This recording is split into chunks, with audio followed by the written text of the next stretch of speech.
Good evening everyone, I am Christian Nel Gibanyas from Base Cream 2 Section 5. So karon akong i-discuss ang unsay pamaagi sa pag-apply sa probation, and then kaduha i-discuss po nako if unsay mahitabo if ang usa ka probation ni ma-violate niya iyang kuan, ma-violate niya tong set of rules and conditions nga giset sa court, and then katulo isgutan pod ang pag-process sa pag-terminate sa kanang probation or termination of probation. So pinakauna ang pag-file sa probation. So human mo convict ang usa ka guilty person, tagaan siya 15 days or gikan sa pag-promulgate or sa paghatag og sentensya niya aron maka-apply siya og probation. Then ang kaduha, if after na man niya file ang katong application niya, dadun to siya sa trial court kay sila ra man ang authority para mo carry out ana. Then ang kaduha, if after na madala sa korte ang katong ang application niya, then na mag-start ang pre-sentence investigation or PSI, which is 60 days ang kadugayon na niya. Then after, kung mo file ka og probation, ang korte mag-ingon sa probation office nga mag-conduct sila og post-sentence o pre-sentence investigation. Then magbutang po sila og pre-sentence investigation officer nga mag-conduct sa investigation. And then after, tanawon nila ang background sa offender, ang iyang character, ug tanang relevant information para mahibal-an kung ang offender ang ayan bahatagan og probation. Then ang pangkatulo, paghatag og report sa korte.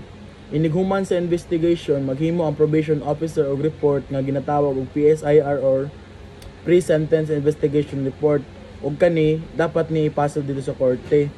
After sa report, dito na po nakabutan sa report ang mga detalye nga mga recommendation if ang offender is pwede ba siya i-undergo o probation or dili. Then ang kaupat, maghatag na rin og decision ng court. So muna to, if after niya pagtanaw sa report or sa recommendation, ang court tanawon niya kung ang offender ang ayan bahatagan og probation. If mooyon ang korte, mag-issue sa og usa ka order of probation nga nag-set sa terms of condition nga which is mo ni ang kanang need i-follow sa usa ka probation ni. For example lang ani kanang need siya mag-report every month sa kuan. Kung every month need siya mag-report kaduha, or dapat magpabili na gyud siya sa usa ka lugar ug di siya magadto layo. Nya dapat maglikay po siya sa kanang makabuhat siya sala. If ang second choice, if dili mo yun ang court nga tagaan siya probation, dili hatag ang probation og ang offender, magpadayon ang iyang sentensya didto na sa jail. Kumbaga, imbis na sa community niya i-serve ang iyang sentensya, wa man siya gigantan og probation mo to nga sa jail niya i-serve ang iyang sentence. And then ang period of probation, may kalima, kung successful ang pagkuha sa probation, naay gitudlo nga or naay chance nga tagaan ng panahon, for example 6 years, o depende sa palaod o magdepende ra pud na sa sentensya. So sulod anang panahon ang offender kinahanglan mosunod sa mga kondisyon nga gihatag sa korte. So dapat magpabilin siya nga walay laing sala o regular siya mag-report sa iyang probation officer. So ang kaunom is monitoring og possible violation. So ginatanaw po na sa probation officer pod kung if ang probation niya ba is ginasunod ba niya tong mga set of rules and regulations. Kung magpabaya man gali ang offender or makalapas siya sa kondisyon nga gihatag, pwede i-revoke ang iyang probation or i-cancel. Kung i-revoke, ang korte mag-issue og warrant of arrest ug ang offender ibalin sa prisuhan aron didto na niya ipadayon iyang nabilin nga mga sentensya. So sa number 7, so pag human sa probation, kung successful man gali niya or wala mag-violation sulod sa probation period, mahatagan og clearance o ma-release ang offender gikan sa supervision. So ang probation usa ka pamaagi na makalikay ang offender sa prisuhan kung minor to moderate lang ang ilang sala. Samtang sa dili sila gitagaan og laing chance, pero kinahanglan gyud tumano nila ang mga kondisyon nga giset sa kuan sa court. So proceed din ta sa violation of probation. So muna siya ang proseso if ang usa ka probation ni if na siya ma-violate sa kanang mga kuan. So ang first is ang pag-monitor sa probationer.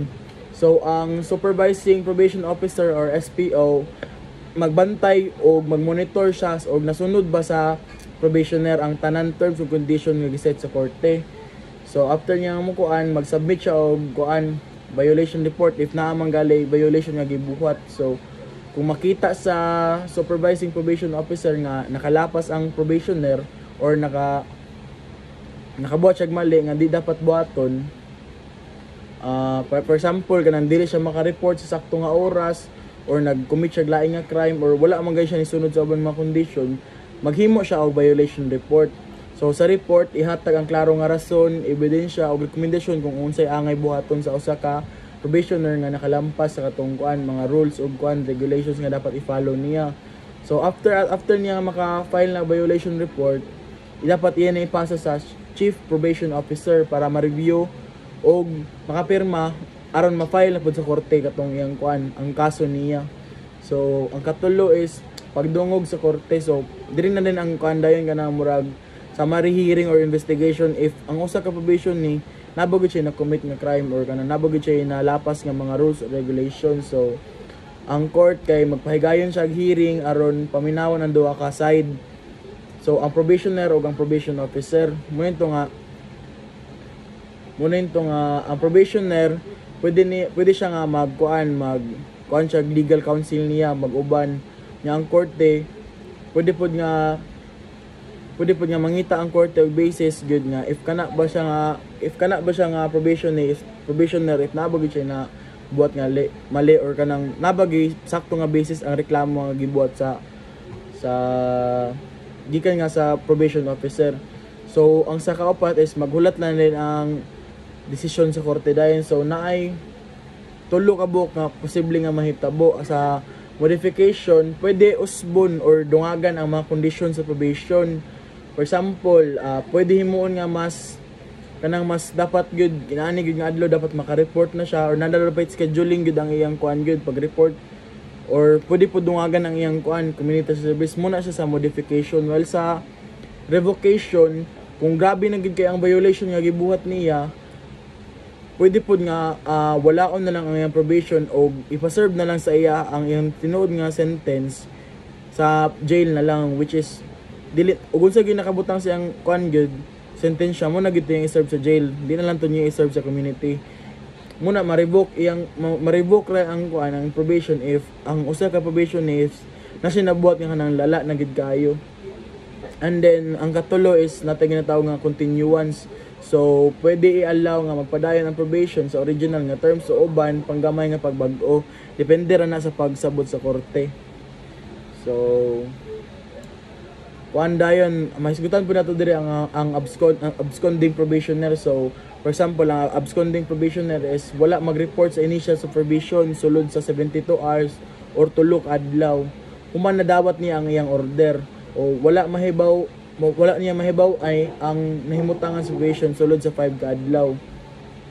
Kung dili gid matrace ang probationer, if dili gid matrace sa kanang probation officer ang usa ka probationer, dira siya tawagon nga absconding probationer na. After din ang probation office mo file og violation report na pod sa korte aron formally ang pagkahibalo nila nga ang usa ka probation nila na pud gilapas dito sa ilang nasabutan nga terms and condition.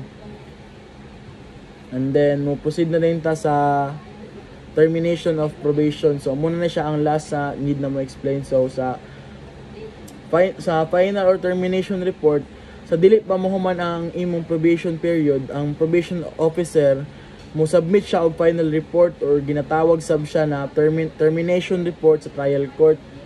So based daw sa bago na to nga balaod, dapat daw niya masubmit lima adlaw ay mahuman ang probation. So sa last pod nga mga lastly pod nga mga balaod pod, so dapat 30 pa kadlaw ay mahuman ang expiration sa probation. So ang kaduwa is ang pag-evaluate sa korte. So inigabot sa report ang court mo review kung ang probationer ba nakatuman sa tanan ng mga kondisyon. If wala manggali, kung walay violation, ang court mo issue sa og usa ka termination order. So muna ni siya ang effects sa termination order. Pinakauna, i-restore ang tanan nga civil o political rights nga nawala or nasuspenso sa probationer. Or pwede po siya nga i-totally extinguish or walaon na gyud ang criminal liability So meaning wala na siya criminal record ani maong kaso. So ang probation office magpahibalo pud siya nga ang case nga kanang close na kumbaga ang probation case. So ila pong ipabilin o i-archive na lang ang mga records sa probationer. So after ana, if kung successful manggali ang probation or walay paglapas sa kondisyon, mabalik na ang kanang kuan kanang murag rights, ang statutory rights sa usa ka convicted nga tao. Mura to, thank you.